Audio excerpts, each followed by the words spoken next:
week and a half of this nonsense about Charlottesville and the way he dealt with it.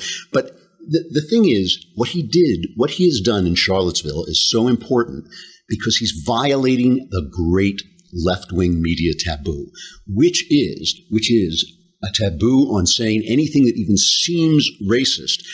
But the way they define that is that if you don't support leftist policies, you're racist. And then when they catch you on being racist, you're supposed to apologize and say, oh, my goodness, I seemed racist, tacitly making it defending left-wing policies, making it impossible to say, there shouldn't be welfare in these places that just turn people into dependents. There shouldn't be teachers' unions. They always say the teachers' unions, who's going to teach the children? Teachers' unions don't teach people. They don't teach people. They just destroy schools and they destroy lives. And all these people, and you're going to go in and tell black people, about their sex lives. Well, yeah, if they're having this illegitimacy plague that is destroying, there are fellow citizens. Of course, we're going to talk to them just like we would anybody else. And what Trump did in calling out both sides and calling out the violent left, and like I said, he didn't do it as well as I would have liked him to do it, but in calling out both sides and pointing out that there is a problem with violence, much more of a problem with violence on the left. Let's face it, how many Nazis and Ku Klux Klan people are there in the country? We'd probably fit them into a room in this building somewhere, which would be a good place to keep them. We could just lock the door and they'd be, but the left is really a problem. So he's stripping the media of their power to embarrass and turn him toxic. Everybody around him is running for their lives, saying, oh, I don't want to be tight because, they're CNN and two New York Times. And Trump is just standing there and fighting back. If these people had an ounce of courage, they would stand there with him. So listen to him turn on the media. I mean, and this is hilarious. This is just the beginning of what he did. What happened in Charlottesville strikes at the core of America. And tonight, this entire arena stands united in forceful condemnation of the thugs who perpetrate hatred and violence.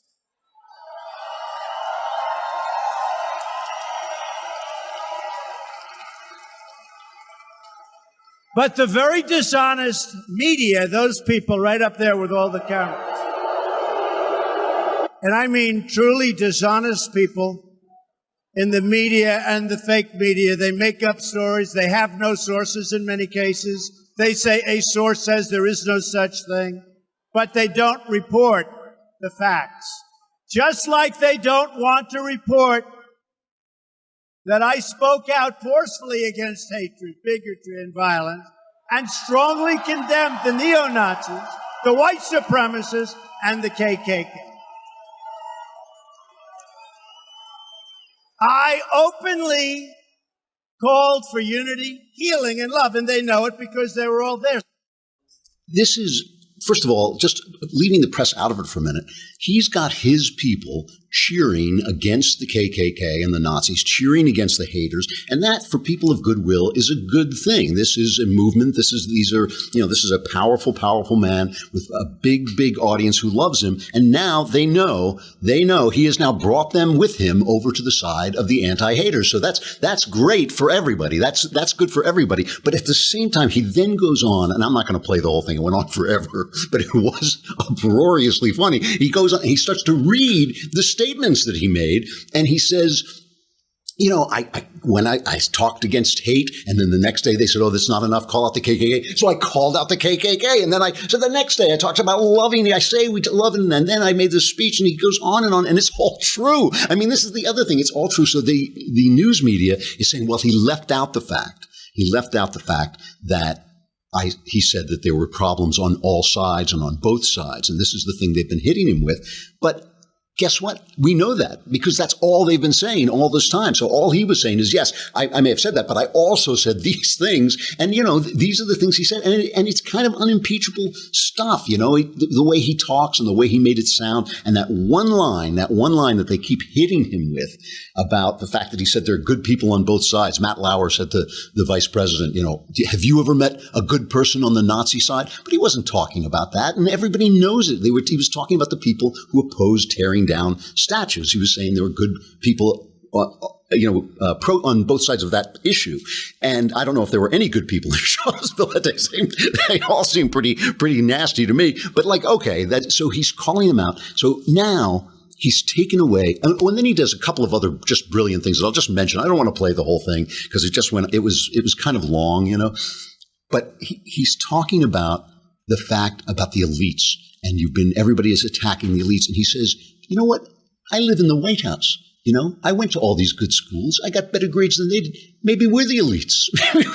And he's talking to all these people. And what's wonderful about him is here he is, this born millionaire, this guy who's born with a silver spoon in his mouth, talking to people who've never seen a silver spoon and saying, we are all elites together and you are with me. It was genius stuff. It really was. It was peak Trump. And the way it was peak Trump is because the media went nuts. It was unbelievable. First of all, I should add too that out in the streets there are leftist protesters all week long. We've been hearing Antifa. It's violence. What does CNN say? It's violence in the name of peace. It's peace through violence. Peace through violence. I like that. I'm going to get a little tag on my clothes. It said peace through violence. Andrew Klavan, peace through violence. So he's the only people outside are the left. And they're throwing stuff at the cops, and the cops unleash on them. So they're rioting. We have some. Here's cut number 8. Show number 8. This is like a video, if you can see. It's like a black Trump supporter. Can you play it? Oh, there it is. Let me keep talking. Yeah, it's a black Trump supporter trying to get out of here, and this clown jumps on his truck, the pickup truck, and slugs him. So these guys are beating up black guys because they're not the official black guys because they're supporting Trump. These white guys, white leftists, telling black people they're not black enough not to be punched in the face by Antifa. Okay, so then we cut to CNN, and this was the highlight of my evening. I haven't had so much fun in a long time. It was really good. But let's start with Don Lemon. Don Lemon, the stupidest man on television, except for Chris Cuomo, who would be the stupidest man on television, except for Don Lemon. I think Ben is going to be on his show. I told him if you put them together, they'll have an average IQ of 90. I think Don Lemon. So Don Lemon, they cut back to Don Lemon after this speech. And of course, CNN has now just been forced to cover Trump, ripping them. And here's Lemon's shocked reaction. He's unhinged. It's embarrassing. And I don't mean for us, the media, because he went after us, but for the country. This is who we elected president of the United States. A man who is so petty that he has to go after people who he deems to be his enemy, like an imaginary friend of a 6-year-old. His speech was without thought. It was without reason. It was devoid of facts. It was devoid of wisdom. There was no gravitas. There was no sanity there. He was like a child blaming a sibling on something else. He did it. I didn't do it.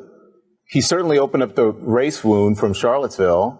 A man clearly wounded by the rational people who are abandoning him in droves, meaning those business people and the people in Washington now who are questioning his fitness for office and whether he is stable. Good commentary, Don.